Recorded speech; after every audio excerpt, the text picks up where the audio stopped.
Hello viewers, how are you? I hope all of you are doing fine. So today we are left with few concepts regarding dimensional analysis, and what we were talking about in our last lecture was limitation of this method, basically dimensional analysis or dimensional consistency.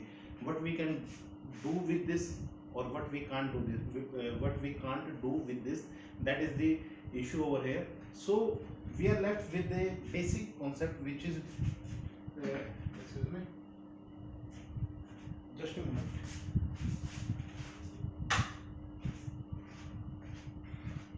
So what we are left with, one concept, which is basically, if we have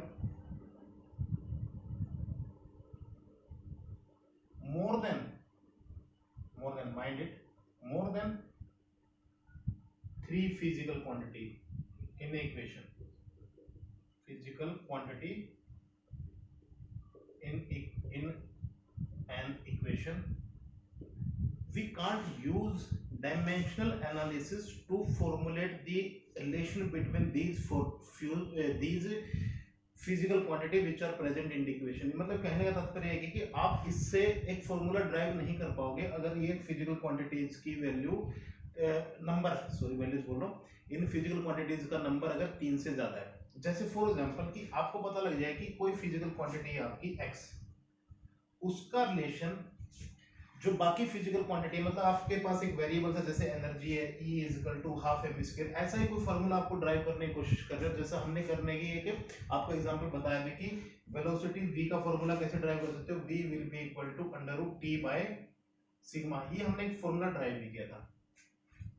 लेकिन अगर आपके पास कोई एक particular physical quantity है जो आप दूसरी physical quantities में एक्सप्रेस करते हो, और उन फिजिकल क्वांटिटी का नंबर अगर 3 से ज्यादा है, तो आप इस फॉर्मूले को डिराइव नहीं कर सकते. जैसे फॉर एग्जांपल इस x की डायमेंशन आपको पता है कि भाई ये एनर्जी है, कुछ भी एक्स वाई जेड चीज है, उस एनर्जी या कोई भी एक्स वाई जेड चीज है जो यहाँ पर फिजिकल क्वांटिटी जिसकी डायमेंशन आपको पता है और आपको निकालना है रिलेशन. लेकिन अगर इस एंड पे आपके पास हो ए की पावर अल्फा, बी की पावर बीटा, सी की पावर गामा, और डी की पावर हम मान लेते हैं कोई स्मॉल जेड मान लेते हैं, स्मॉल जेड मान लिए. ये आपके पास 3 से ज्यादा क्वांटिटी होगी, 4 क्वांटिटी आपके पास हो गई है. अब बात मैकेनिक्स की करते हैं. मैकेनिक्स में जनरली मैकेनिक्स किस चीज को बोला जाता है, पर्टिकुलर वर्ड यूज किया मैकेनिक्स. मैकेनिक्स में हम लोग किस चीज को यूज करते हैं, मास का, लेंथ और बेसिकली टाइम. इन 3 पे डिपेंड हमारी ज्यादातर इक्वेशन रहती है मैकेनिक्स के अंदर, ठीक है. और ये हम अगले 7-8 चैप्टर्स में देखेंगे भी कि हमें और इसके अलावा किसी यूनिट का यूज करना ही नहीं है, ना ही किसी डायमेंशन का यूज करना है. इन्हीं डायमेंशन का यूज करते हुए हमें ये निकालना है. अब आप देखिए आपके पास यहाँ पर क्या हो सकता है, ज्यादा m की पावर कुछ होगी, मान लेते हैं m की पावर है कैपिटल ए, आपके पास l की पावर होगी कैपिटल B, आपके पास किसकी पावर होगी, t की पावर होगी कैपिटल C. ये 3 यहाँ पर हो सकती है, a की वैल्यू 0 हो सकती है, 1 हो सकती है, कुछ भी व्हाटएवर आपके हिसाब से, आपको जो डायमेंशन पता है उसके हिसाब से आपने ये फॉर्मूला की इस साइड वाली की डायमेंशन दी. तो x की डायमेंशन में कैसे लिख सकता हूँ, ये आपकी x की डायमेंशन होगी, ठीक है. अब हमें निकालनी है इस फॉर्मूले के लिए, ये फिजिकल क्वांटिटी है, ये कुछ भी हो सकता है, लेंथ हो सकती है, एक्सेलरेशन हो सकता है, मास, कुछ भी व्हाटएवर जो भी आपके मैकेनिक्स में यूज हो सकती है. तो उन पर्टिकुलर वैल्यूज के लिए हमें बेसिकली क्या चाहिए, अल्फा, बीटा, गामा और जेड की वैल्यू चाहिए, जिससे हम ये फॉर्मूला ड्राइव कर सकें. अब देखिए इशू क्या है, आपके पास यहाँ पर 3 नंबर आ जाएंगे, 3 इक्वेशन आप बना सकते हो कंफर्टेबली. जैसे मान लीजिए आपने कहा कि इनकी कुछ वैल्यू आ जाए अल्फा प्लस 2 बीटा प्लस इन, जब मास को आप इस तरफ देखो तो इसकी डायमेंशन कुछ ऐसी आ जाए, mass is equal to mass की, जब इस फॉर्मूले को आप किस में लिख रहे हो, डायमेंशन में लिख रहे हो, इसकी जब डायमेंशन आप क्रिएट करने जाओ तो आपके पास मास की वैल्यू आ गई, मान लीजिए alpha plus 2 beta plus gamma plus Z, ये तो आ गई मास की. और आपके पास क्या आ गई, एल की कितनी डायमेंशन आ गई, 2 अल्फा, मैं बस हाइपोथेटिकली ऐसे लिख रहा हूँ, 2 alpha plus beta plus 2 gamma plus 2 Z, ऐसी एल की डायमेंशन आ गई.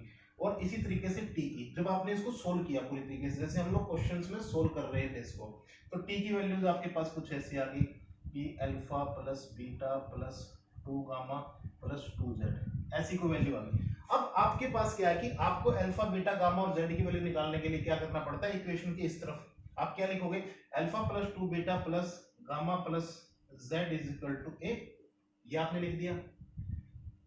ठीक इसी तरीके से 2 alpha plus beta plus 2 gamma plus 2z is equal to B, आपने दूसरी इक्वेशन बनाई।